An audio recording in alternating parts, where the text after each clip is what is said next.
Movie शुरू होती है टाइलर और मार्को को दिखाते हुए जिन्हें यूएस के एक बहुत बड़े रेस्टोरेंट आइडल से इनविटेशन आया था जिसमें 7 कोर्स मील सर्व किया जाता था जिसकी प्राइस $1250 थी जो कि एक मील के लिए बहुत ज़्यादा एक्सपेंसिव। इनवाइट किए गए लोग कोई आम लोग नहीं थे बल्कि अपनी अपनी फील्ड में बहुत रिच था। कोई मॉडल तो कोई बिजनेसमैन और फूड ब्लॉगर था। उन्हें एक बोट पर बिठाकर एक हॉर्न आइलैंड में लेकर जाया जाता है।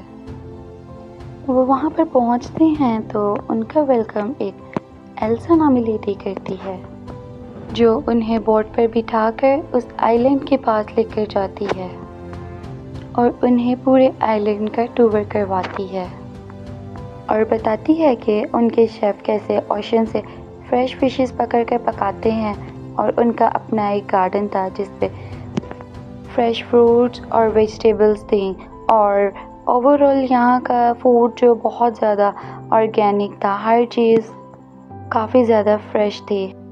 वहीं पर शेफ़ स्लोविक का घर दिखाया जाता है जिसमें स्टाफ और कस्टमर को जाना मना था, उधर से वो ही जा सकते थे। वो भी रेस्टोरेंट में एंटर होते हैं जहाँ पर शेफ़ स्लोविक की टीम में दुनिया भर के टैलेंटेड और टेस्ट में बेस्ट कुक्स थे। हॉल में जैसे ही एंटर होते हैं उन्हें उनका फर्स्ट मील सर्व किया जाता है जिसका नाम एम्यूज़ बुश था। वो उस मील को काफ़ी इंजॉय करते हैं। शेफ़ उन्हें कहते हैं कि इस मील को सिर्फ एक स्पून लिया जाए, इसे पेट भरने के लिए इस्तेमाल ना किया जाए, अपने टेस्ट बड्स को इन्हेंस किया जाए और फूड को फील करें। हर कोई मील की तारीफ़ करता है कि कितने अच्छे से प्रेजेंट की गई। इसके बाद सेकंड कोर्स सर्व किया जाता है जिसका नाम सी फूड आइलैंड था, जिसे एक आइलैंड की तरह प्रेजेंट किया जाता है जिस पे टाइनी रॉक्स थे और कुछ प्लांट्स लगे हुए थे और उसके टॉप पर एक रॉ ऑयस्टर लगा दिया जाता है। टाइलर जो कि खुद को बहुत बड़ा फूड ब्लॉगर समझता था उस पर कमेंटिंग करता है और शेफ़ स्लोविक सबको चुप करवा देते हैं जिस पर उसकी एक आवाज़ पर सब उसकी बात सुनते हैं। इसके बाद उन्हें थर्ड कोर्स सर्व किया जाता है जिसका नाम ब्रेडलेस ब्रेड प्लेट था। बेसिकली इस डिश को ब्रेड के साथ ही खाया जाता था लेकिन शेफ़ का कहना था कि ब्रेड के साथ तो गरीब लोग खाते हैं और ये डिश सिर्फ अमीरों के लिए स्पेशल बनाई गई है। इसके बाद शेफ़ स्लोविक मार्को के पास जाते हैं और उससे पूछते हैं कि तुमने काफ़ी टाइम से कुछ ट्राई नहीं किया, क्या तुम्हें यहाँ का खाना पसंद नहीं आया या हमारी प्रेजेंटेशन पसंद नहीं आई? जिस पर मार्को कहती है कि ये खाना नहीं बल्कि उसके साथ मजाक था, जिस पर वो काफ़ी ज़्यादा गुस्सा हो जाता है और वो सबको बताता है कि इस वक्त तुम लोग दुनिया के बेहतरीन रेस्टोरेंट में हो, ऐसा खाना तुम्हें कहीं नहीं मिलेगा। फिर वो सबको अपनी मदर से इंट्रोड्यूस करवाते हैं जो कि ज़्यादातर किसी से बात नहीं करती थी। उन्हें मेन्यू की 4 डिश सर्व की जाती है जिसका नाम था डिसअपीयर्ड मेमोरी, जो उन्हें चिकन थाई, टैकोस और सॉफ्ट टोर्टिला के साथ सर्व किया जाता है। हर टोर्टिला में हर पर्सन के स्कैंडल्स यानी सीक्रेट्स थे। वो सब ये देखकर काफ़ी ज़्यादा शॉक्ड हो जाते हैं। मार्को इन सब से काफ़ी एग्जॉस्ट हो जाती है और वो वॉशरूम के लिए चली जाती है जहाँ पर शेफ़ उसके पीछे आते हैं और उससे पूछते हैं कि तुम कुछ खा क्यों नहीं रही, तुम्हें कुछ पसंद क्यों नहीं आ रहा? जहाँ तक मेरा ख्याल है तुम्हारा तो नाम मेन्यू में था ही नहीं, तो तुम हो कौन? जिस पर मार्को बताती है कि वो टाइलर की वाइफ की जगह आई है जो कि अपने काम पर बिजी थी। फिर वो हॉल में आ जाते हैं और असल ट्विस्ट तो अब स्टार्ट होता है जब उन्हें 5th मील सर्व किया जाता है। वो बनाया था शेफ़ जेरेमी ने जिसका नाम दी मेस था। जब शेफ़ स्वीडन शेफ़ जेरेमी से पूछते हैं कि तुम इस मील के बारे में क्या कहना चाहते हो तो वो कहते हैं कि ये मील दुनिया में सबसे बेस्ट है और इसे सिर्फ मैं नहीं बनाया, मेरे अलावा अब कोई नहीं बनाएगा। ये कहते ही वो खुद को शूट कर देता है जिसको देखकर हर कोई डर जाता है और वहाँ पर काफ़ी ज़्यादा मेस हो जाता है। सब काफ़ी ज़्यादा डर जाते हैं। वहाँ पर एक वेल्दी कपल जो कि वहाँ से जाने के लिए कहता है लेकिन एल्सा उन्हें रोक लेती है और उन्हें कहती है कि आज यहाँ से कोई भी नहीं जाएगा। वो कपल काफ़ी ज़्यादा डर जाता है और वहाँ से जाने के लिए इंसिस्ट करता है। बात ना मानने पर एल्सा अपने आदमियों से कहकर उस आदमी की एक उंगली नाइफ से कट करवा देती है, जिसे हर कोई देखकर बहुत ज़्यादा डर जाता है और उन्हें पता चलता है कि वो लोग उन्हें रोकने के लिए कुछ भी कर सकते हैं।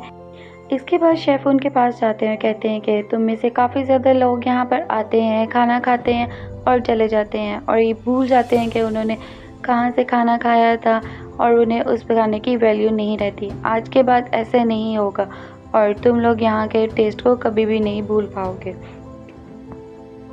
मार्को और शेफ़ में कुछ बातें होती हैं जिस पर शेफ़ उसे कहता है कि तुम्हारी लिस्ट में ना होने की वजह से प्लान में कुछ चेंजेस आ गई हैं, जिस पर मार्को काफ़ी ज़्यादा हैरान हो जाती है।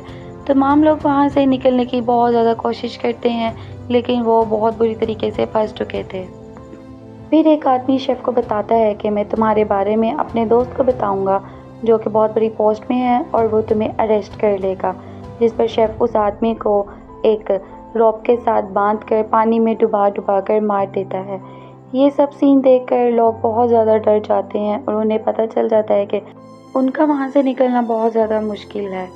और फिर इसके बाद उन्हें हॉल से निकाल कर बाहर लेकर जाया जाता है और स्टाफ को और उन कस्टमर्स को वहाँ पर इकट्ठा किया जाता है। शेफ़ सबसे पूछता है कि अगर मुझसे किसी को प्रॉब्लम है तो बताए। एक लेडी आती है, उसे अपनी प्रॉब्लम बताती है और शेफ़ को स्टैप कर देती है। इसके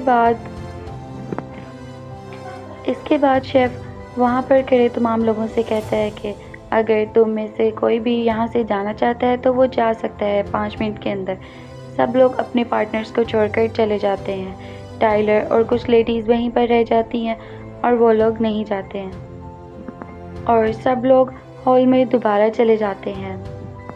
टाइम ओवर हो जाता है और शेफ़ अपने गार्ड्स को भेजकर उन सब भागे हुए आदमियों को दोबारा हॉल में बुला लेता है, जिसकी वजह से वो उन्हें मारकर उनकी काफ़ी बुरी हालत कर देते हैं। टाइलर हर वक्त फूड पर कमेंटिंग करता रहता था।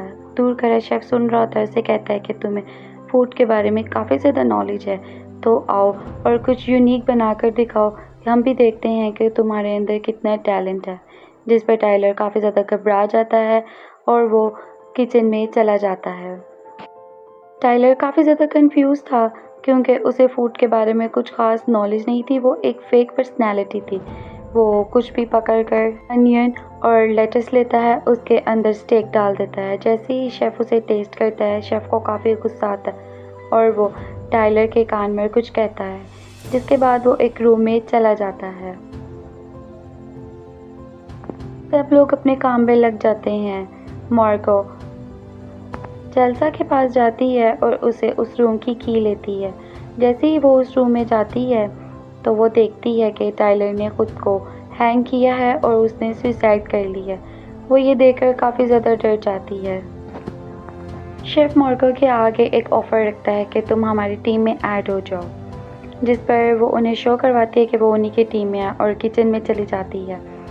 उसके पीछे ही वेल्सा आ जाती है और वेल्सा उस पर अटैक करती है, जिस पर मार्को और वेल्सा में बहुत ज़बरदस्त फाइटिंग होती है और मार्को ख़ुद को बचाने के लिए वेल्सा को मार देती है।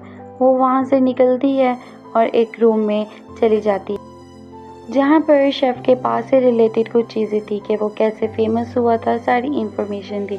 वो पास पड़ा एक रेडियो पकड़ती है और उससे सिग्नल्स भेजती है हेल्प के लिए। वहाँ पर एक आदमी का बर्थडे था और वो सब उस केक सर्व करते हैं। सब लोग बहुत ज़्यादा डरे हुए थे। उसी दौरान एक पुलिसमैन आता है और वह कहता है कि यहाँ पर किसी ने मुझे सिग्नल भेजा था हेल्प के लिए, जिस पर वो सब शो करवाते हैं कि सब कुछ नॉर्मल है। जैसे ही वो पुलिसमैन जाने लगता है, उस पर उस आदमी ने हेल्प अस लिखा होता है। पुलिसमैन समझ आता है कि यहाँ पर कुछ गड़बड़ है और वो अपनी गन बाहर निकाल लेता है और सब लोग उससे कहते हैं कि हमारी मदद करो। कि अचानक से वो अपनी गन से कैंडल ब्लो करता है, जिससे ज़ाहिर होता है कि वो पुलिसमैन भी शेफ़ के साथ ही मिला हुआ था और सब लोग बहुत ज़्यादा शॉक्ड हो जाते हैं और डिप्रेस्ड हो जाते हैं कि अब हमारा क्या बनेगा। मॉर्गन ने काफ़ी देर से कुछ खाया नहीं था और वो खड़ी होती है कि मुझे भूख लगी है और मुझे कुछ खाना है। शेफ़ उससे पूछते हैं कि तुम क्या खाना चाहती है। वो कहती है कि मुझे एक चीज़ बर्गर चाहिए। एक नॉर्मल चीज़ बर्गर जो बिल्कुल सिंपल जो हम आम खाते हैं, उस पर कोई भी अमेंडमेंट ना की जाए, ये मेरा एक ऑर्डर है। जिस पर शेफ़ उसके लिए फ़ौरन से स्टेक पकड़ते हैं और उसे बनाना शुरू कर देते हैं।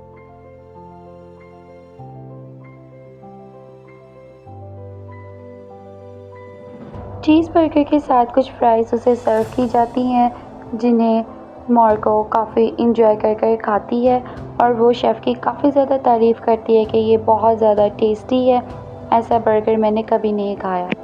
और वो शेफ़ को पेमेंट कर कर और अपना बचा हुआ बर्गर लेकर चली जाती है।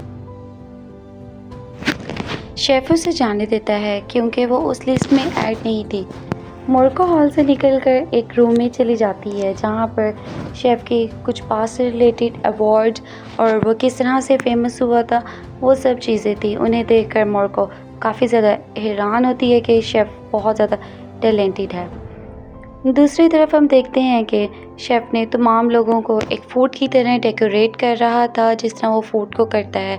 फिर उन्हें एक मार्शमेलो जैकेट पहनाई जाती है, फ्लोर पर चॉकलेट, कैरेमल और चॉकलेट पाउडर फेंक दिया जाता है और शेफ़ सबको कहता है कि यही हमारा खाना ही सब कुछ है और वो फायर के साथ उस जगह को ब्लास्ट कर देता है, जिस पर शेफ़, स्टाफ और वहाँ के कस्टमर सब ब्लास्ट होकर मर जाते हैं।